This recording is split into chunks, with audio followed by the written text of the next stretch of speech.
Next, we go to Representative Kahele. Thank you so much, Mr. Chair, and aloha, Mr. Secretary from Hawaii. It's great to see you today, and I also appreciate your time and effort today to appear before this committee. I know it's been going on 5 hours. When I started this hearing, it was dark outside here in Hawaii, and seniority has its privileges, but I do appreciate your time. Mr. Secretary, I have a two-part question centered around the administration's Build Back Better national strategic plan, specifically as that relates to our airline and maritime industry, so that we can continue to ensure that we protect and invest in the middle class and create good paying jobs. So my first question is, President Biden has expressed his strong support for the Jones Act. And as Chinese companies with state support become increasingly dominant in the shipping, shipbuilding industry and maritime supply chain, as Secretary, will you continue to support the Jones Act and support a major investment in the U.S. shipbuilding industry to support good paying union jobs, ensure the national security of the nation, and protect the stability of the U.S. shipbuilding industry?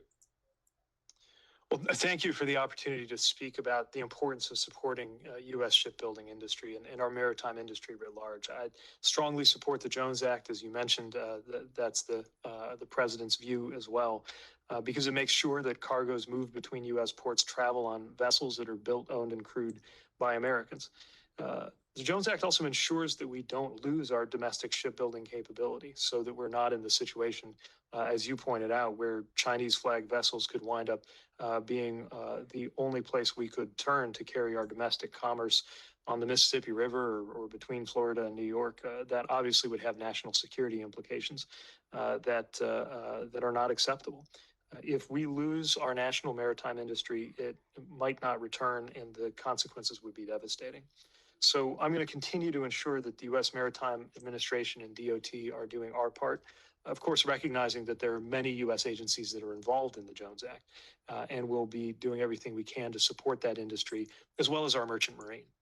Thank you, Mr. Secretary. It's great to hear. One last question. So the chair, in his opening remarks, which I'm grateful for, ended with the U.S. airline industry, specifically our open skies agreements with one of the most egregious bad actors, Norwegian Air, who since 2016, when permitted to operate in the United States, has, just as predicted, undercut tax, labor, and safety regulations by operating and choosing to operate out of Ireland.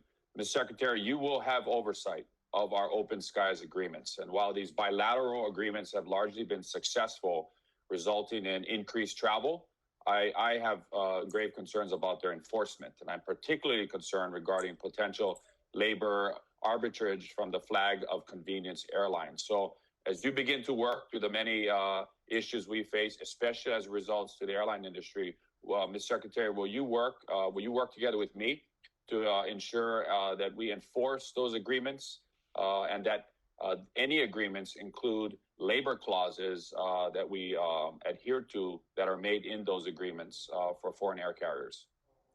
I'd welcome the chance to work with you on this. We need to make sure that these agreements do not put the U.S. sector at any kind of disadvantage.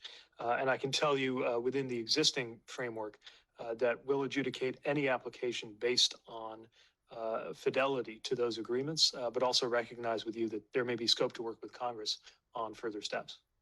Awesome. Mahalo, Mr. Secretary, and mahalo, Mr. Chair, and I yield back my time.